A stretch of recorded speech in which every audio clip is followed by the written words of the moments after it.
అందరికీ నమస్కారం. గురుతత్వం ప్రేక్షకులకు విజ్ఞప్తి. జీ తెలుగు ఓంకారం వీడియోస్ మరియు గురుతత్వం ఛానల్ వీడియోస్‌తో ఫేక్ యూట్యూబ్ ఛానల్స్ మరియు ఐడీలు క్రియేట్ చేసి మిమ్మల్ని గురూజీ పేరు చెప్పి మోసం చేస్తున్నారు. గురూజీ ఎప్పుడూ ఫోన్ కాల్స్‌లో జాతకం చెప్పరు. గురూజీని నేరుగా కలవాలి అనుకుంటే బెంగుళూరులో ఉన్న ఆయన కార్యాలయానికి వెళ్ళగలరు. మీకు ఆ వివరాలు జీ తెలుగు ఓంకారం కార్యక్రమంలో చూపించబడుతుంది. అదేవిధంగా గురుతత్వం వీడియోస్‌లో బెంగుళూరు ఆఫీస్ ఫోన్ నంబర్లు ఇవ్వడం జరుగుతుంది. ఇటువంటి మోసాలు జరిగినప్పుడు గురూజీకి కానీ, గురుతత్వం ఛానల్‌కి కానీ, జీ తెలుగు కార్యక్రమానికి కానీ ఎలాంటి సంబంధం లేదు అని గుర్తించగలరు. బ్రహ్మోస్మి శ్రీ గురుభ్యో నమః. హరి ఓం. గురు బ్రహ్మ గురు విష్ణు గురు దేవో మహేశ్వరః గురు సాక్షాత్ పరబ్రహ్మ తస్మై శ్రీ గురువే నమః. గురువే సర్వలోకానాం విషజయ భవరోగిణాం నిదయే సర్వ విద్యానాం దక్షిణామూర్తయే నమః. ఆదిశేషాయ నమస్తుభ్యం అనంతబలదాయకం. నమోऽस्तु పద్మనాభాయ నాఘానాం పతయే నమః. సర్వేభ్యో మహాజనభ్యో మాతృపితృదేవతభ్యో ఆచార్యదేవతభ్యో నమో నమః. హరి ఓం. ఉత్తరాయణ శిశిరృతో పాల్గొన మాస కృష్ణపక్ష. ఈ రోజు విశేషమైన రోజు, సోమవారం, ప్రత్యేకమైన రోజు. చిత్తా నక్షత్రం ప్రస్తుతం. సోమవారం చిత్తా నక్షత్రం కలిసి వచ్చింది. ఈరోజు దుర్గానామ స్మరణ మనకెంతో అదృష్టాన్ని ఇస్తుంది. ఈరోజు మనమందరం కూడా మంత్రబలంలో ఓం ధూం దుర్గాయై నమః అనే నామాన్ని జపించి తదుపరి ఓంకార కార్యక్రమంలో మనం ఎన్నో సంప్రదాయక విచారాల్ని తెలుసుకుందాం. ఓం ధూం దుర్గాయై నమః. ఓం ధూం దుర్గాయై నమః. ఈ మంత్రం అత్యంత శక్తియుతమైనది. దుర్గాదేవి నామస్మరణ మనకి దుర్గతి నుంచి సద్గతికి తీసుకెళ్తుంది. ఏదైనా మన జీవితంలో అనుకోకుండా భారీ సంకటం అంటే ఎదిరించని ఒక బాధలో ఉన్న సమయంలో ఆ దుర్గామాత నామస్మరణ చేస్తూ చేస్తూ చేస్తూ తెలియకుండానే ఆ ఒక స్థితి నుంచి బయటకు వచ్చేస్తాం. అంత శక్తియుతమైనది దుర్గామాత నామము. ఈరోజు అందరూ కూడా ఈ నామాన్ని జపించి దుర్గాదేవి అనుగ్రహం పొందండి అనేది ఈరోజు మంత్రబలం. ఇక ఈరోజు మంచి మాట. గుప్తో ముక్త ప్రకృతో భ్రష్ట అని ఈ పదాన్ని చాలాసార్లు తెలియచేస్తూ ఉంటారు.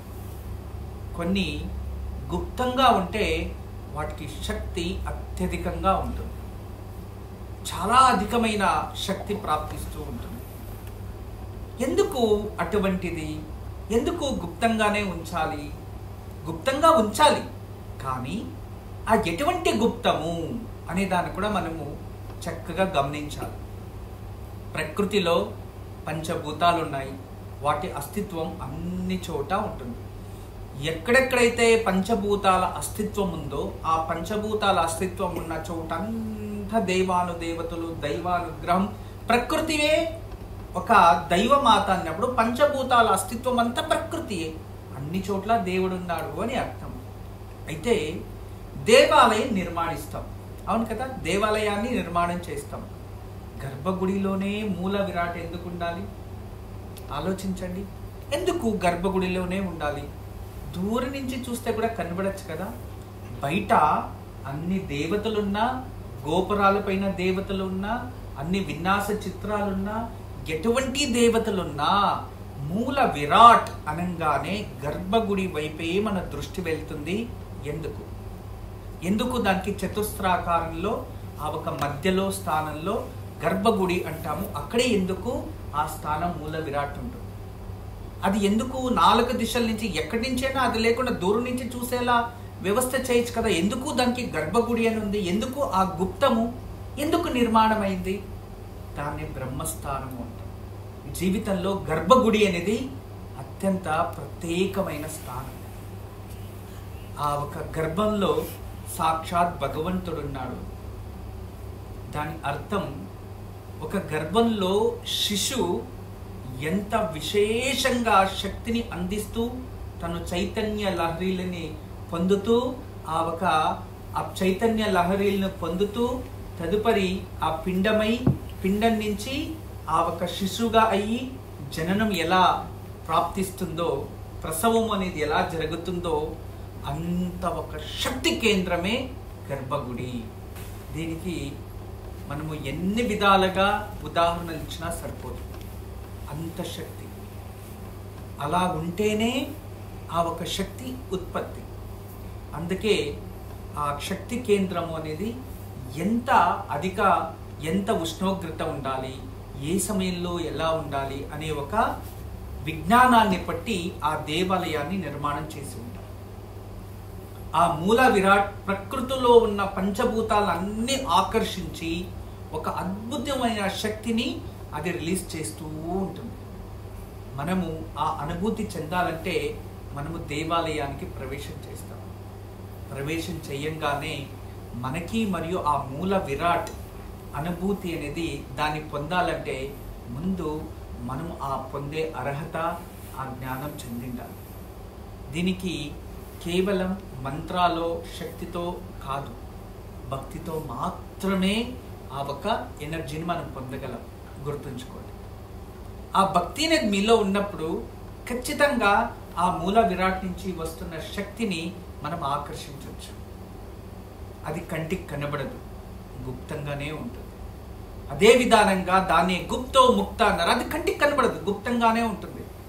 ఆకలి కూడా కంటికి కనబడదు, అది కూడా గుప్తంగానే ఉంటుంది. కేవలం భావనలు వ్యక్తపడించవచ్చు.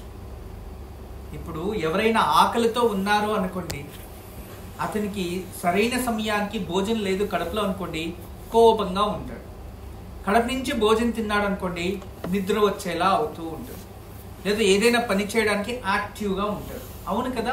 ఇది అందరూ అనుభూతి చెందుతారు. అవును కదా? ఇవన్నీ అనుభూతి.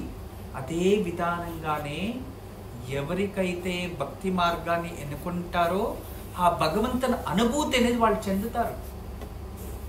ఆహారం తినిన తర్వాత మనకి ఎటువంటి అనుభూతియో అలాగే దేవాలయానికి వెళ్ళిన తర్వాత అక్కడ కూడా అనుభూతి చెందుతాం. కానీ ఆ భక్తి మార్గాన్ని మీరు ఎన్నుకుంటేనే ఆ అనుభూతి ప్రాప్తిస్తుంది, లేదు అంటే ప్రాప్తించదు. ఇవన్నీ సహజ సిద్ధాంతం. అన్నిటికీ అనుభూతి చెందుతాడు ఈ మనిషి. అయితే ఈ అనుభూతి అనేది మనం దేవాలయాన్ని ఎగ్జాంపుల్ తీసుకున్నాము, ఇక ఆహార పదార్థాలని ఎగ్జాంపుల్ తీసుకున్నాం. ఇవన్నీ కూడా సహజంగా మనం అనుభవించే లాంటివి. అయితే మీకు అందరికీ ఒక తెలియచేసేదంటే ఆహార పదార్థాల్లో కూడా మనం అనుభూతి చెందుతాం. ఆహారం, రాజసిక ఆహారం, తామసిక ఆహారం, సత్వగ ఆహారం, 3 రకాల ఆహారాలు. ఏ ఒక ఆహారాన్ని మనం స్వీకరిస్తామో అటువంటి అనుభూతి చెందుతాం. ఇప్పుడు కారమైన ఆహారం తినండి, నాలుక మంట అవుతుంది, కడుపు మంట అవుతుంది. పుల్లగా ఉన్న ఆహారం తింటే అదో రకమైన అనుభూతి. అంటే ఏ ఆహారం తిన్నా అనుభూతి చెందుతూ ఉన్నాం. అదే విధానంగానే మన శరీరంలో కూడా కొన్ని వ్యత్యాసాలు వస్తాయి ఆహార పదార్థాల వల్ల. సాత్విక ఆహారం తినడం వల్ల సాత్విక గుణాలు పెరుగుతాయి.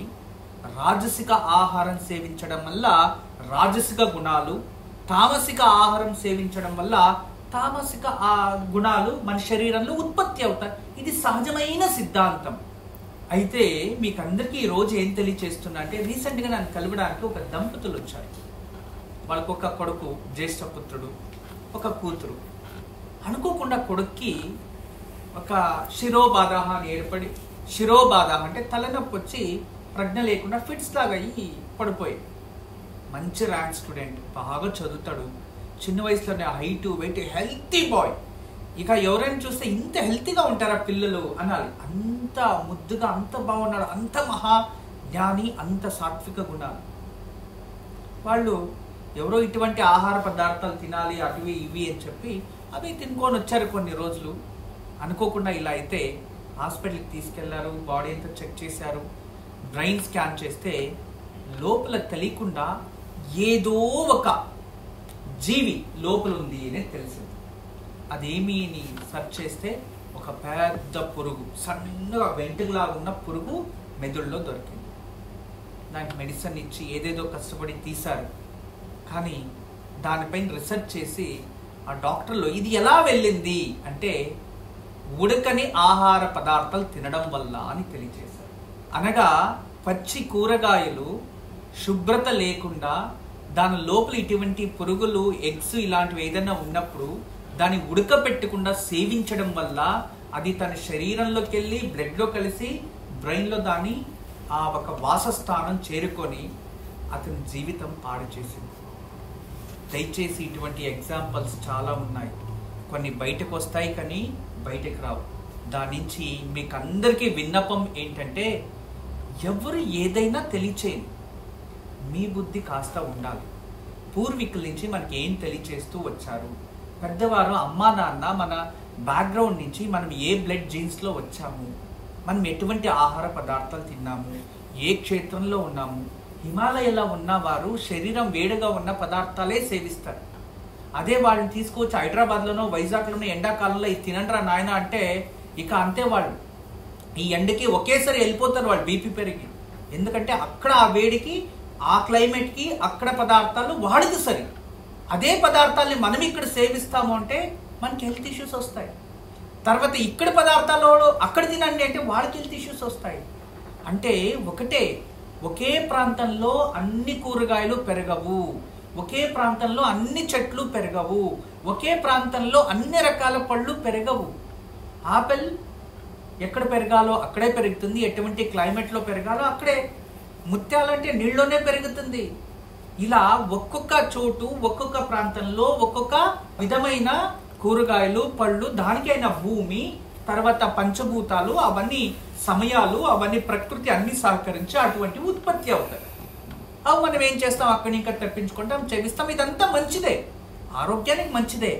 కానీ ఆ ప్రాంతాన్ని బట్టి ఆహార పదార్థాలు ఎలా ఉన్నాయో అదే విధానంగా మీ ప్రాంతాన్ని బట్టి, మీ పూర్వీకుల నుంచి బట్టి, మీ శరీరాన్ని బట్టి ఏది సేవించాలో అవే సేవించండి. మంచి వాళ్ళు మనకి ఏదైనా డయట్ అది ఇది చెప్తే చాలా సంతోషం. కానీ దయచేసి మీకు అందరికీ తెలియచేస్తున్నాను, పచ్చి కూరగాయల్ని చాలా జాగ్రత్త వహించండి. మనం ఏ కూరగాయలైనా ఎటువంటివైనా వాటిని ఉడకబెడితే దాంట్లో ఉన్న రాజసిక గుణం ప్రభావం తగ్గుతుంది. అంతేకాదు దాంట్లో ఉన్న తామసిక గుణం కూడా తగ్గిపోతుంది, అది సాత్వికంగా మారుతుంది. అప్పుడు దాన్ని సేవించడం వల్ల మీలో సాత్విక గుణాలు పెరుగుతాయి. అదే విధానంగా ఆరోగ్యానికి ఉత్తమం. భవిష్యత్తులో ఎటువంటి దానివల్ల ప్రమాదాలు రాకుండా మనం కాపాడుకోవచ్చు. లేదో పచ్చివే తిన్నాము, ఇంకా విధి లేదు, ఎవరో చెప్పారు మహానుభావులు, తిన్నాము అనుకుంటాం. దాన్ని తినిన తర్వాత ఇలాంటి ఏదైనా జీవరాశులు శరీరంలోకి వెళ్ళి భవిష్యత్తులో బాధపడకండి అని నా విన్నపం. మీకందరికీ తెలియచేసేది, నా విన్నపాన్ని స్వీకరించి కాస్త జీవన శైలిలో కాస్త మార్పు తెచ్చుకొని ఉత్తమ ఆహారాన్ని స్వీకరించి ఆరోగ్యాన్ని కాపాడుకోండి అనేదే ఈరోజు మంచి మాట. అంతేకాదు ప్రయాగ్రాజ్కి వెళ్తున్నారు, వెళ్ళి వచ్చింటారు కూడా. అక్కడ నీరు, అక్కడ లభించే గంగా జలాన్ని తీసుకొని రావచ్చా తీసుకురాకూడదా అనేది పెద్ద ప్రశ్నార్థకంగా మారింది. గుర్తుంచుకోండి, కాశీ వారణాసి నుంచి నీళ్ళు ఏదైనా తీసుకువస్తే దాన్ని కేవలం రామేశ్వరంకి వెళ్ళి అభిషేకం చేయడానికి ఉపయోగం అవుతుంది, ఇంట్లో దేవతలకి అభిషేకం చేయడానికి ఉపయోగం అవుతుంది. ఇది శివుడికే పరిమితం. అయితే ప్రయాగ్రాజ్ లో త్రివేణి సంగంలో నీరు తీసుకొస్తే అది చాలా శ్రేష్టమైనది, ఇంట్లో పెట్టుకోవచ్చు, దానివల్ల మనము స్నానం చేయొచ్చు. అంతేకాదు ఆ నీరుని ఎందుకు మనం అక్కడి నుంచి తెస్తాము అంటే, మన ఇంట్లో ఎవరైనా పూర్వీకులు పెద్దవాళ్ళు స్వర్గస్థులైపోతే వాళ్ళ తర్పణ విధిలోకి ఆ నీళ్లను కలిపి తర్పణం వదిలితే గంగా భగీరథుడు వాళ్ళ పూర్వీకుల కోసం గంగాదేవిని తెచ్చి తర్పణం వదిలి వాళ్ళకి మోక్షం ఎలా ఇచ్చారో అదే విధానంగా ఆ నీరుతో తర్పణాన్ని ఆచరిస్తే మళ్ళీ వీళ్ళ వంశం పెరుగుతుంది అని గొప్ప గూఢార్థం ఉంది. అందువలన అంతేకాదు, ఎవరైనా మన ఇళ్లలో స్వర్గస్థులు అవుతూనే ముందుగా నీళ్లు తీసుకుని అందులో తులసి దళం వేసి 3 చుక్కలు నోట్లోకి నీళ్లు వదులుతారు. అదే విధానంగానే మన ఇంట్లో ఏదైనా పూర్వంలో నుంచి దాచిపెట్టేవారు. ఎన్ని రోజులైనా అలాగే గంగాజలం ఉండేది, దాన్ని తీసి చనిపోయిన వెంటనే వాళ్ళ నోట్లో నీళ్లు పోసేవారు. ఇదన్నీ కూడా విజ్ఞానం ఉంది, ఇది సంప్రదాయం. దాని నుంచి ఒకటి మాత్రం గుర్తుంచుకోండి, వారణాసి నుంచి నీళ్లు తెస్తే అది పూజకు ఉపయోగించాలి, లేదో రామేశ్వరంలో వెళ్ళి అభిషేకం చేయాలి. ప్రయాగ్రాజ్ నుంచి నీరు తెస్తే దాన్ని శాశ్వతంగా మన ఇంట్లో పెట్టుకోవచ్చు. అంతేకాదు వారణాసి పుణ్యక్షేత్రాల్లో గంగాజలం అని ప్యాక్ చేసిన వాటర్ ఏదైతే సేల్ చేస్తారో ఆ నీరు కూడా ప్రయాగ్రాజ్ నుంచి తెచ్చే వాళ్ళు ప్యాక్ చేసి సేల్ చేస్తారు. కానీ డైరెక్ట్ గా మనకి బనారస్ అంటే వారణాసి కాశీలో నుంచి నీళ్లు తీసుకొని ఇంటికి వచ్చినా అది పూజకు ఉపయోగించండి, లేదా అభిషేకానికి ఉపయోగించండి, అంతేగాని వాటి నీరుతో స్నానం చేయకూడదు. మనకందరికీ కూడా జాతకం చూసో లేదో ఏదో విధానంగా ఏ డైరెక్షన్ బాగుంటుంది అని మనం సింహద్వారాన్ని ఎన్నుకుంటూ ఉంటాం. ఎగ్జాంపుల్ ఇక సౌత్ డైరెక్షన్ సింహద్వారము లేదా సౌత్ డైరెక్షన్ సైటు అనుకుందాం.